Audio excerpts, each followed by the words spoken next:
My name is Emily. 3 years ago, I thought I had snagged the jackpot in love. His name was Mark. Smart, with a smile that could light up a room, and a determination in life that I mistook for passion. When he asked me to marry him, it felt like the stars had aligned. I remember the day he proposed. My best friend Sarah had liked him too. There was a tangle of feelings when he chose me. We had a fallout, Sarah and I. She couldn't understand, said he was bad news. But all I could think was, he chose me. That trumped everything else. The wedding was a blur of white and cheers. Our honeymoon, a sweet promise of life to come.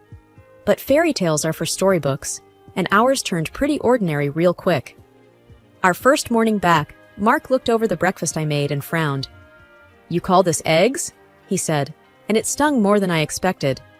"Sorry, I'll make another batch," I said, trying to keep the tremble out of my voice. "It's fine. Just try to get it right next time, okay?" His voice was dismissive, and I nodded, my cheeks hot. That set the tone. Mark had an opinion on everything, my clothes, my hair, how I should speak. "You're not going out wearing that, are you?" he'd say, or, "That lipstick is too much. Wipe it off." I did. Every time. He didn't like me seeing my family too much. "We're your family now," he'd insist.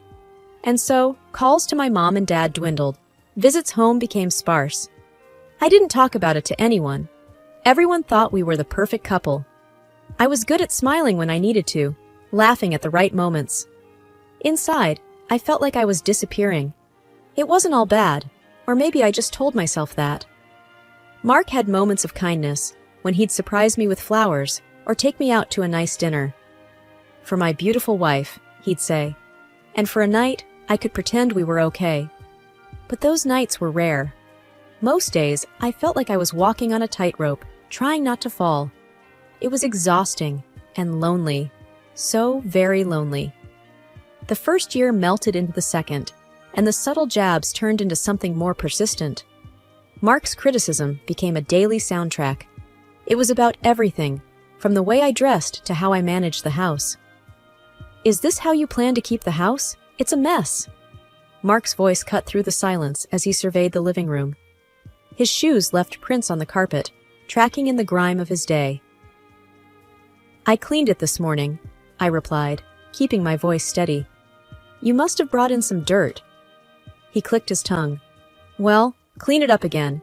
It reflects on you, you know." His words were like weights, and I felt myself shrinking a bit more with each one. The energetic, confident woman I was on our wedding day seemed like a stranger now. Dinners were the worst. He had something to say about every dish. "Can't you do anything right?" he'd say, pushing his plate away.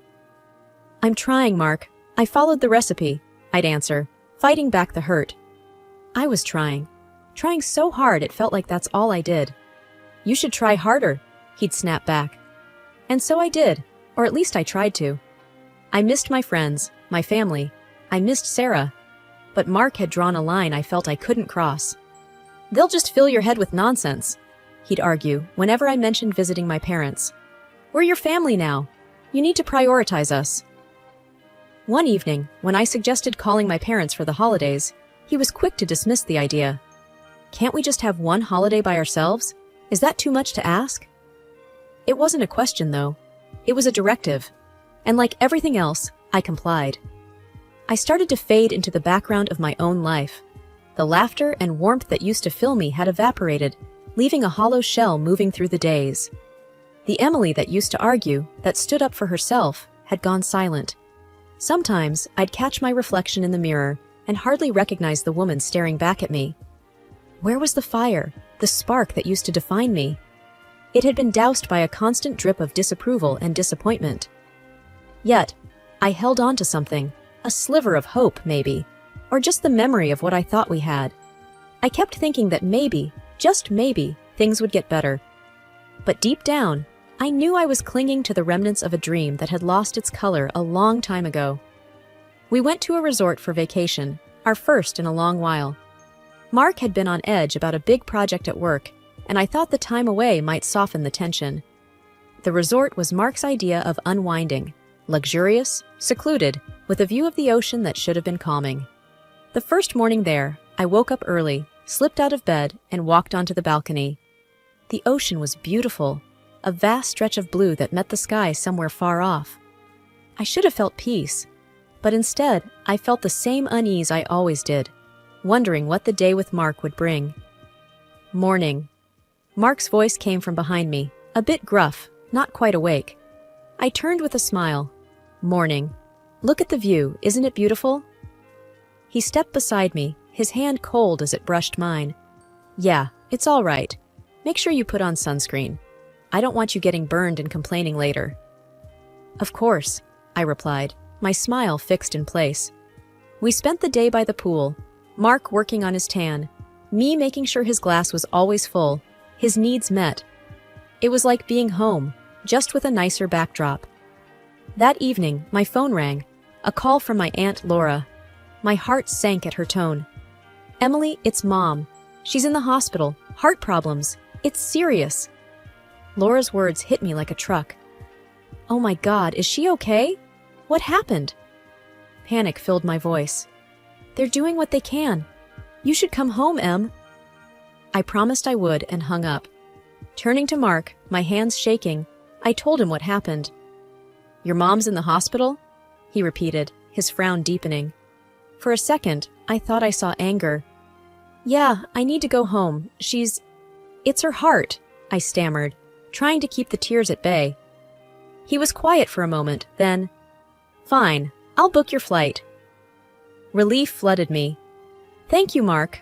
I'll pack my bags. That was the first time in a long while he hadn't put up a fight about something that mattered to me. I should have known it was too good to be true. Rushing through the airport, heart pounding with urgency, I clung to the belief that my husband, Mark, had made the necessary arrangements for me to reach my ailing mother. As I approached the check-in counter, my hands were clammy, my throat tight with worry. The lady at the desk typed away, searching for my booking, but her puzzled look said it all before she even spoke. I'm sorry, but there's no ticket under your name, she informed me. That can't be right, I replied, my voice barely a whisper. My husband, he said he booked my flight. Please, could you check again? Despite her kind attempts, the answer remained the same. There was no ticket, no reservation, nothing. I called Mark, hoping for it to be a simple mistake, something easily fixed. But when he answered, I heard something else in his voice, a kind of mockery that I hadn't expected. Mark, the ticket, it's not here. What's happening? I asked, trying to keep my voice steady. His laughter crackled through the line, harsh and unfeeling. Oh, Emily, always so naive. Did you really think I'd let you just fly away from me? My mother is sick, I said, the words heavy with a mix of fear and anger. She needs me. He scoffed. Your place is here, Emily. Not with her, not with anyone else. You didn't book the ticket on purpose? My voice was a whisper, disbelief coursing through me. No ticket, Emily, he said, his voice slurred, likely from alcohol. I needed you to learn your lesson. You don't just leave. You stay where I put you. The line went dead, and with it, a part of my hope crumbled. I stood there, in the middle of the bustling airport, feeling a deep, hollow emptiness where panic had been. Tears blurred my vision, and a sob escaped me, drawing the attention of passing travelers. I was stranded, betrayed by the man who vowed to be my partner in life. The realization that I was alone in this, that I had no one to turn to, was like a cold wave washing over me. The weight of despair settled in my chest, heavy and unmovable. It was in this moment of utter desolation, with the noise of the airport around me, that I understood the full extent of my isolation. I had put my trust in a man who found my loyalty amusing, my love a tool to be manipulated. I sat down, the cold floor offering no comfort, the reality that I would not be there for my mother crashing down on me. My phone felt like a stone in my hand, a useless connection to a world where I had no ally, no savior. It was just me, and the crushing truth of my situation. Sitting on the cold, hard floor of the airport, I wrapped my arms around myself, trying to hold together the pieces of my breaking heart. My phone lay next to me, a reminder of the call that had stripped away the last of my hope. An elderly lady approached, her steps hesitant. "Dear, are you okay?" she asked, looking down at me with a furrowed brow. I tried to muster a smile, failed, and settled for a nod that I didn't even feel confident about. "It doesn't seem like you're okay," she insisted gently, taking a seat beside me. "Do you want to talk about it?" So I told her. Everything. About my mother's illness, Mark's cruel trick with the ticket, and how I was supposed to be on that flight, but now couldn't because of his betrayal. She listened, her face a portrait of compassion. "That's just terrible," she said when I had finished. "You need to get to your mother. Family is everything." I sighed. "Yes, but I can't. There's no more seats on the flight, and I can't afford a last-minute ticket." She reached for my hand, giving it a reassuring squeeze. "What if I told you that you can?" I blinked, not understanding. "How?" She patted her purse, then pulled out a boarding pass. "I have a ticket, and I want you to have it." I stared at her, stunned. "I can't accept that. Your ticket?" She nodded, pressing the boarding pass into my hand. "I can reschedule for another day. My meeting can wait. Your mother cannot." "But why would you help me? You don't even know me." She stood up, offering me a hand to pull me to my feet. "Because once upon a time, someone helped me when I needed it most. Now, it's my turn to pay it forward." Tears welled up in my eyes again, this time not from despair, but from gratitude. "Thank you," I whispered, the words thick in my throat. "Don't mention it. Now go on. You've got a plane to catch." With her help, I stood and gathered my wits. The stranger's kindness was a balm to my aching soul. I hugged her, feeling a glimmer of hope flickering to life again. "Thank you," I said again, stronger this time. "Thank you so much." "Go on now," she urged with a smile. "And when you've sorted everything out, you pay this kindness forward to someone else who needs it."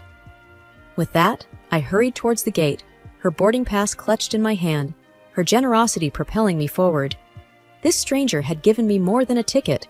She had given me the chance to fight another day. The hospital was quiet when I arrived, the hushed tones of the night shift nurses drifting through the hall. I found my way to my mom's room, my heart thumping with a mix of fear and relief. I peeked through the door, and there she was, resting, looking peaceful. My aunt was by her side, dozing off in a chair. She stirred as I entered. "Emily, you made it," she whispered, her eyes wide with surprise and concern. I nodded, my throat tight. "How is she?" "She's stable," my aunt replied, standing up to hug me. "The doctor said the operation went well." Relief washed over me, and I hugged her back, hard. Then, I moved to my mom's side, taking her hand gently in mine. She looked so fragile, hooked up to machines, yet there was a strength in her still. Sitting there, I told my aunt about everything, about Mark's cruelty, about the woman who gave me her ticket, about the lies and the manipulation. I told her how I felt so alone, and how that one act of kindness from a stranger had changed everything. "You're not alone, Emily," my aunt said firmly. "You have us, your family, and you did the right thing, leaving him." I was so blind, I admitted, feeling the weight of my past choices. "We all make mistakes," she soothed. "What matters is what you do next." And I knew what I had to do. I would start by moving out from the home I shared with Mark. The thought was scary, but also liberating. The next morning, with my aunt's help, I went back to the house. Mark wasn't there. Probably he hasn't returned from the resort yet, unaware that his world was about to change. I packed my things quickly, methodically, the adrenaline keeping my doubts at bay. This was it. I was taking control of my life again. As I zipped up the last suitcase, my phone buzzed. It was Mark. I hesitated for a moment before answering. "Emily, where are you?" he asked, his voice dripping with feigned concern. "I'm leaving, Mark," I said, my voice steady. "You can't just leave. We're married," he protested. "That's exactly why I can leave. I won't be treated like this. Not anymore." There was silence on the other end, and then he laughed, a cold, hard sound. "You'll come back. You need me." But I didn't. Not anymore. "I won't," I said firmly and hung up. I left the house without looking back, my suitcases in tow, my aunt by my side. It was the end of one chapter and the beginning of something new. I had clarity now, and I had a purpose. It was time to rebuild, to be the person I had lost in the shadow of my marriage. It was time to be Emily again, and yet I had to meet my husband. I couldn't run away from him all my life. We needed to talk. And we chose a small cafe near Mark's place of work for the meeting. The cafe was busy, the clatter of dishes and murmur of conversations creating a kind of cocoon around us as I sat at the table waiting for Mark. When he arrived, his presence seemed to command the space, his confidence as palpable as always. "Emily," he started, his tone attempting warmth, "I'm glad you decided to meet." I didn't stand, didn't smile. "Let's keep this short, Mark. What do you want?" He ordered coffee without asking me if I wanted anything, then turned to me with a look that used to unravel me. "Not this time." "I want you to come home," he said, as if it was the most obvious thing in the world. "That's not my home, not anymore," I replied. "You can't just walk away from a marriage because you're upset," he said, his voice stern now. "I can, and I am," I countered, feeling my resolve strengthen. "I deserve better than what you've given me." Mark leaned in, his eyes hard. "You'll come back, and you will apologize for the embarrassment you've caused me." I could feel the eyes of other patrons on us. I leaned in too, lowering my voice so only he could hear. "I'm filing for divorce, Mark." For a moment, his facade cracked, his shock visible. Then he composed himself and chuckled dismissively. "You think you can just leave and take half of everything? You won't be able to prove anything. It's your word against mine." I pulled out my phone. "It's not just my word," I said, as I showed him the screen, filled with recorded conversations and texts, his words damning him again and again. His face paled. "You can't use that. No one will believe you." It was then that the elderly woman from the flight walked over to our table. Mark looked up, surprised, then quickly rearranged his features into a smile. "Mrs. Danvers," he greeted, standing. "What a surprise." She didn't return his smile. "Hello, Mark. Emily, dear, how are you?" I was still taken aback by her timing, by her being here, but I managed to reply, "Better now, thank you." Mrs. Danvers looked at Mark with a sort of disappointment that only someone who's seen the worst and still expected better could muster. "Mark, have you been treating Emily poorly?" His confident stance faltered. "We've had some misunderstandings, that's all." I looked Mrs. Danvers in the eye. He lied to me, manipulated me, and tried to trap me away from my sick mother. Her expression hardened. "That's not a misunderstanding. That's cruelty." She turned to Mark. "I'm disappointed in you, my best employee. Once I wanted to make you my assistant. I'll make sure you're held accountable. And Emily, you'll have a good lawyer." Mark's arrogance finally crumbled, and the realization of his situation seemed to dawn on him. As he sat back down, defeated, I knew it was over. I had won, not through revenge, but by standing up for myself and speaking the truth. "Thank you," I said to Mrs. Danvers, my voice filled with genuine gratitude. "You're welcome, dear. No one should go through what you did." I left the cafe with a sense of closure, the chapter of my life with Mark finally ending, a new, hopeful page turning. The sun felt different today, warmer, as if it knew the storm in my life had passed. I was sitting on the porch at my mom's place, a cup of tea in hand, reflecting on the whirlwind that had been my life for the past few months. That's when I saw her, my former best friend Sarah, walking up the path. She hesitated at the gate, clutching the latch like it was a lifeline. I stood up, setting my cup down with a soft clink. "Hey!" I called out, my voice steady.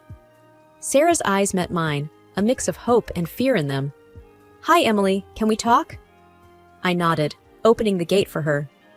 "Sure." We sat on the steps, the wooden planks creaking under our weight, a sound that used to accompany our giggles and secrets. "I'm sorry," Sarah blurted out, her words tumbling over each other. "For everything before. Mark, I should have never." I held up my hand, stopping her. "I'm the one who should apologize. I didn't see things clearly. You tried to warn me." "But you needed to see it for yourself," she said, understanding in her eyes. "How's your mom?" "Better, recovering," I smiled. "Thanks to you, I got there in time." Sarah reached out, her hand tentatively finding mine. "Can we start over?" I squeezed her hand back. I'd like that. We didn't need grand gestures or flowery words. In that squeeze, years of friendship were acknowledged, the hurt began to heal, and the promise of starting anew was made. As Sarah and I chatted about everything and nothing, I realized that I had come out of this ordeal stronger. I had faced my worst fears, stood up to intimidation, and reclaimed my life. And now, I had regained a friend. Freedom wasn't just about being away from Mark. It was about owning my choices, my mistakes, and my triumphs. Forgiveness wasn't just for Sarah. It was a gift to myself, too. A release of all the anger and pain. Yeah, it's been a ride, I said, more to myself than to her. What's next for you? Sarah asked, her tone soft, careful. I'm not sure, I admitted, but I'm looking forward to finding out. And I'll be here, if you need me, she offered, a smile breaking through. I know. Thank you, I said, my heart lighter than it had been in years. We sat in comfortable silence, the kind that only true friends can share, watching as the sun dipped lower, painting the sky in shades of pink and orange. It was beautiful, and for the first time in a long time, I felt at peace. The chapter of my life that included Mark was closed, but my story was far from over. It was just beginning, and this time, I was the one writing it.